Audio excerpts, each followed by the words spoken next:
Hello and welcome to C plus plus course. अस्सलाम वालेकुम, मेरा नाम है दिशाम अली और आप देख रहे हैं लेट्स प्रोग्रामिंग विद दिशाम चैनल। तो ये हमारी सी प्लस प्लस सीरीज का लेक्चर नंबर 22 है। जैसा कि हम प्रीवियस वीडियोस में कुछ एग्जांपल्स को सॉल्व कर चुके हैं इफ एल्स इफ स्ट्रक्चर की। मुझे उम्मीद है कि आपको काफ़ी हद तक जो है वो कॉन्सेप्ट जो है वो क्लियर हो गया होगा। आज हम एक नया कॉन्सेप्ट लेकर आए हैं, नया टॉपिक लेकर आए हैं। तो जैसा कि आपको आपकी स्क्रीन पे नजर आ रहा होगा कि आज हम पढ़ने वाले हैं नेस्टेड इफ स्ट्रक्चर। बहुत ही जबरदस्त टॉपिक है और बहुत ही मजेदार टॉपिक है। जब आप इसको पढ़ेंगे तो आप देखिएगा कितना मजा आपको आएगा। तो सबसे पहले मैं जो है आपको बता देता हूँ कि नेस्टेड इफ स्ट्रक्चर होता क्या है, इसकी डेफिनेशन क्या होती है। पर अगर हम नेस्टेड एक वर्ड को देखें तो उसके अंदर एक वर्ड होता है नेस्ट। ठीक है, और नेस्ट कहते हैं घोंसले को। घोंसला मतलब जो बर्ड्स वगैरह जो पेड़ दरख्तों वगैरह पे बनाते हैं ना, उसे कहते हैं घोंसला। तो अगर हम उस चीज को देखें तो वो बनता किस तरीके से कि अगर हम तिनके के अंदर तिनका लगा दें, इसी तरीके से अगर बहुत सारे तिनके लगा दें तो हम उसे कहते हैं नेस्ट। वो एक घोंसला बन जाता है। तो उसी तरीके से अगर हम नेस्टेड इफ स्ट्रक्चर की बात करेंगे तो अगर किसी एक इफ स्ट्रक्चर के अंदर जो है दूसरा इफ स्ट्रक्चर लगा देंगे तो वो कहलाएगा nested if structure. An if statement within an if statement is called nested if statement. इसका मतलब ये है कि हमारे पास एक इफ स्टेटमेंट होती है, उसके अंदर एक और स्टेटमेंट अगर हम लगा देते हैं तो फिर वो कहलाता है nested if statement. In nested if structure के अंदर the control enters into the inner if. तो जो हमारे पास जो कंट्रोल होता है वो तभी होता है जब हमारी आउटर कंडीशन जो है only when the outer condition is true. Otherwise हमारे पास दरअसल होता ये है कि अगर हमारे पास दो इफ लगे हुए होते हैं, ठीक है, एक इफ स्ट्रक्चर लगा हुआ होता है, उसके बाद जो है उसके अंदर जो है वो एक दूसरा इफ स्ट्रक्चर लगा हुआ होता है। तो अंदर वाले इफ स्ट्रक्चर तक हमारा जो कंट्रोल है वो तभी पहुंचेगा जब हमारा बाहर वाला जो इफ स्ट्रक्चर लगा हुआ उसकी कंडीशन ट्रू होगी। जैसा कि हमने पहले भी इफ एल्स स्ट्रक्चर के बारे में पढ़ा था कि हमने दूसरा देखा था कि हम एल्स इफ की कंडीशन पे हमारा कंट्रोल कब जाता है, जब हमारी इफ वाली कंडीशन फॉल्स हो जाती है। ठीक है, उसके बाद only one block of statement are execute and remaining block are skip automatically. यानी हमारा जो है वो अगर हमारी कंडीशन ट्रू होती है तो उसके अंदर जो भी प्रोग्राम लिखा हुआ होगा, जो भी हमने कोई मैसेज प्रिंट कराया हुआ होगा या कोई भी ऑपरेशन परफॉर्म कराया हुआ होगा, तो उसके अंदर जो स्टेटमेंट होगी वो ऑटोमेटिकली रन हो जाएगी। उसके अलावा जो जितने भी ब्लॉक ऑफ स्टेटमेंट्स होंगे वो सारे के सारे स्किप हो जाएंगे ऑटोमेटिकली। ठीक है, यहाँ तक कि आपको अब समझ आ गया होगा कि इसकी डेफिनेशन क्या है। अब मैं इसका एक सेंटेंस दिखा देता हूँ आपको, जो है अपनी स्क्रीन पर नजर आ रहा होगा। हमारा नेस्टेड इफ स्टेटमेंट जो है वो किस तरीके से वर्क करता है, सबसे पहले ये देख लेते हैं। तो ये हमारे पास जो होता है ये कहलाता है इफ कंडीशन। जैसा कि हम प्रीवियस वीडियोस में भी अपने इफ एल्स स्ट्रक्चर के बारे में जब पढ़ा था तब हम लोगों ने इसी तरीके से इफ स्ट्रक्चर बनाया था। ठीक है, अगर हम बाहर का जो इफ स्टेटमेंट लिखा हुआ है ना, इसे कहते हैं आउटर, और ये जो अंदर वाला जो इफ स्टेटमेंट है ना, इसे कहते हैं इनर। Inner if. तो इसका मतलब ये है कि हम अंदर वाले कंट्रोल के अंदर, हम अंदर वाले इफ स्ट्रक्चर के जब ही जा पाएंगे जब हमारी बाहर वाली कंडीशन ट्रू होगी।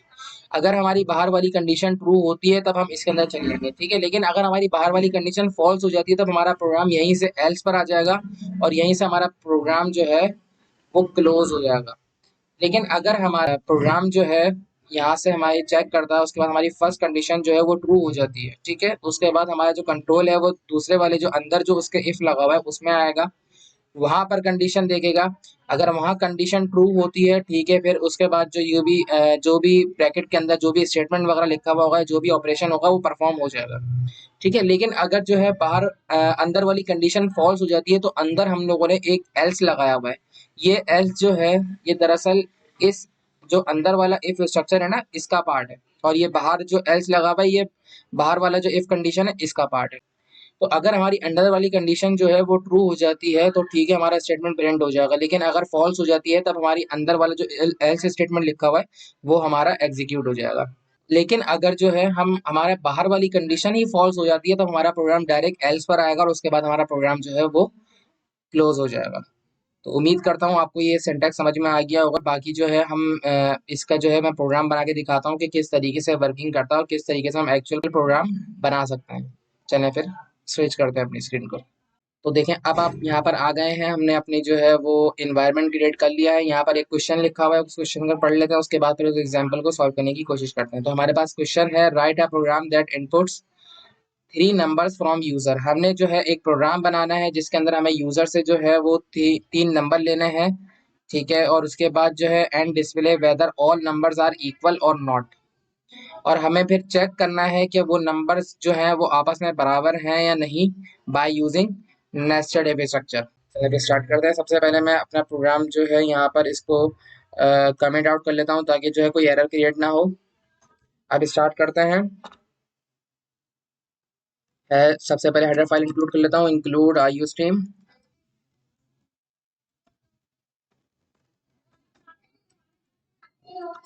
यूजिंग नेम स्पेस std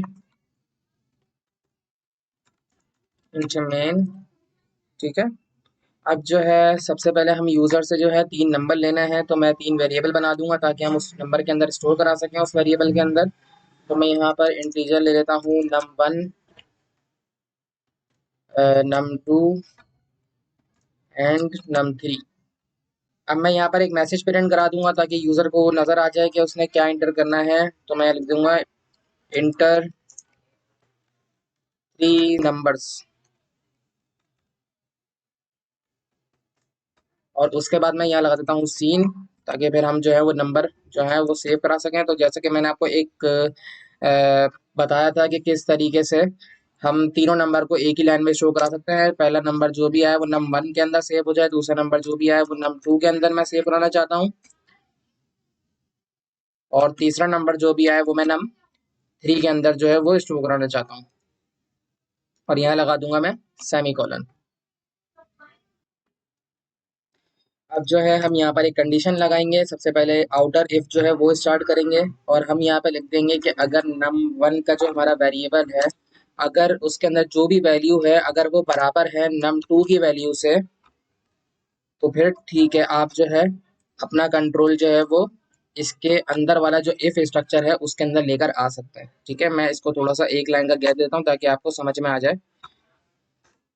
ठीक है। और अब मैं यहाँ पर एक और स्टेटमेंट लगाऊंगा इफ के अंदर, जो इनर इफ है उसके अंदर, कि अगर आपका जो num3 है, उसके बाद मैं लगा देता हूँ यहाँ पर इक्वल के, यहाँ पर कंपैरिजन करें कि नंबर 3 के अंदर जो भी वैल्यू स्टोर है अगर वो बराबर है num2 के वेरिएबल से। ठीक है। तो मैं यहाँ पर एक मैसेज प्रिंट करा दूंगा, और मैं यहाँ पे लिख दूंगा yes all numbers are equal. ठीक है। और मैं यहाँ पे लगा दूंगा सेमीकोलन। और उसके बाद जो है मैं, जो हमने इनर इफ लगाया है उसके अंदर हमने जो एक एल्स स्टेटमेंट देनी है, ताकि अगर इनर वाला जो इफ है अगर वो कंडीशन फॉल्स होती है तब हमारा एल्स जो स्टेटमेंट होगी वो रन हो जाए। तो मैं यहाँ पे कर देता हूँ एल्स, किस तरीके से दे रहा हूँ ये देखें, num3, यही num3 आ जाएगा यहाँ पर, और उसके बाद मैं यहाँ पर स्ट्रिंग दे दूंगा एंड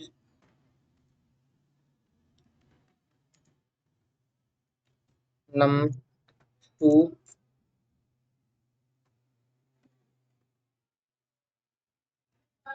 आर नॉट सेम।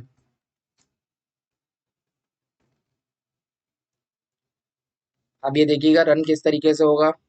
इसके अंदर तमाम वर्डिंग्स भी आएंगी, और साथ में जो यूजर जो है वो इंटर जो करेंगे उसके अंदर वो नंबर्स भी इसके अंदर इंक्लूड होंगे। आप देखिएगा किस तरीके से मैं ये प्रोग्राम रन होगा। बाद जो है इसकी भी एक एल्स स्टेटमेंट लगा देंगे, ताकि अगर हमारी बाहर वाला जो इफ है उसकी कंडीशन फॉल्स होती है तब जो है ये बाहर वाला जो हम एल्स लगा रहे हैं ये वर्किंग करे।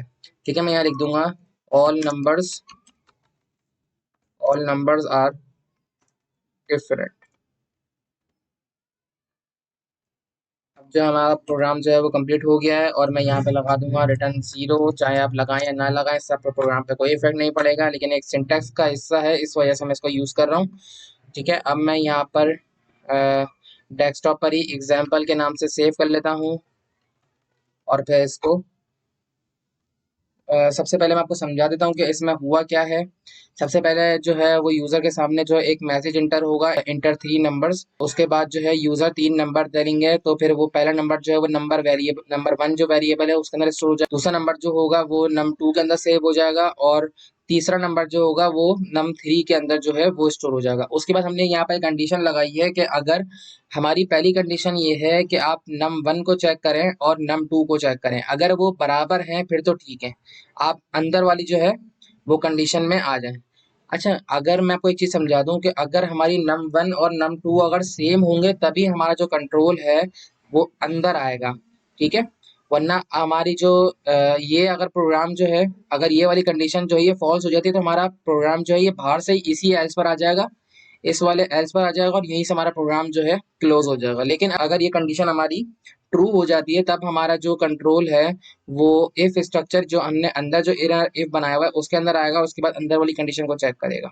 अगर अंदर वाली कंडीशन ट्रू होगी ठीक है, फिर वो ये प्रिंट कर देगा जो हमने स्टेटमेंट दी हुई है। लेकिन अगर जो है वो ट्रू नहीं है, अंदर वाली कंडीशन, मैं फिर से कह रहा हूँ, अगर अंदर वाली कंडीशन ट्रू नहीं होगी तब हमारी अंदर वाला जो एल्स लगा हुआ है वो रन करेगा, ठीक है।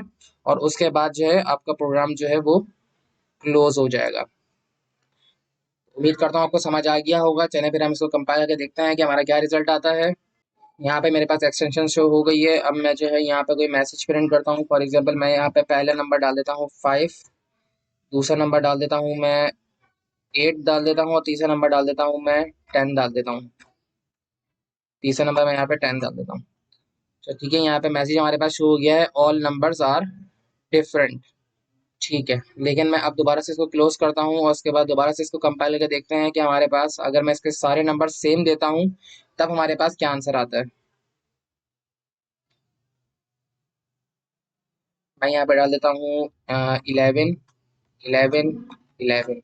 तो देखें कि हमारे पास यहाँ पर आ गया है yes all numbers are equal. लेकिन अगर मैं दो नंबर सेम देता हूँ, ठीक है, और उसके बाद एक नंबर मैं इसका थोड़ा सा डिफरेंट कर देता हूँ, तो फिर देखते हैं हम इसके बाद हमारे पास क्या आंसर आता है। तो मैं यहाँ पे देता हूँ 20, दूसरे में भी 20 दे देता हूँ और तीसरे में देता हूँ मैं 25, ठीक है। यानी हमारी पहली कंडीशन तो ट्रू हो गई है, ठीक है। इसके अंदर हमारी पहली कंडीशन ट्रू हो जाएगी, पहली कंडीशन हमारी ट्रू हो जाएगी। उसके बाद जो है वो सेकंड कंडीशन यानी इनर इफ के अंदर आएगा। इनर इफ के अंदर आके देख कर चेक करेगा वो, क्या अगर नंबर 3 यानी जिसके अंदर हमने 10 दिया हुआ है अगर वो नंबर जो है वो बराबर नहीं होगा तब वो जो है ये वाली कंडीशन जो है वो हमारे पास शो कर देगा कि नंबर 3 और नंबर 2 जो है वो सेम नहीं है, ठीक है। अब इसको रन करके चेक करते हैं। इंटर कर देता हूं मैं। तो देखिए मेरे पास यहाँ पे क्या आया, 25 एंड 20 आर नॉट सेम, ठीक है। मैं इसको थोड़ा सा गैप देता हूँ ताकि आपको सेपरेटली नजर आ जाइए कि किस तरीके से ये हमारे पास शो हो रहा है।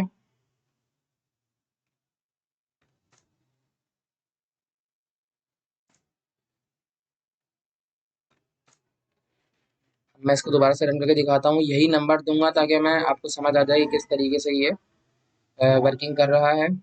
शुरू के दो नंबर जो है वो मैं इक्वल दूंगा और उसके बाद आखिरी वाला जो नंबर है वो नॉट इक्वल दूंगा। तो मैं यहाँ पे दे देता हूँ 20, दूसरा भी देता हूँ 20 और तीसरा दे देता हूँ मैं 25। तो देखिए हमारे पास क्या आ गया, 25 एंड 20 आर नॉट सेम। इसका मतलब हमारे पास फर्स्ट कंडीशन तो हमारी ट्रू हो गई। सबसे पहले उसने यहाँ पर आके चेक किया, उसने फर्स्ट कंडीशन जो है हमारी ट्रू हो गई, तब वो अंदर वाली कंडीशन में आ गया इनर इफ के अंदर।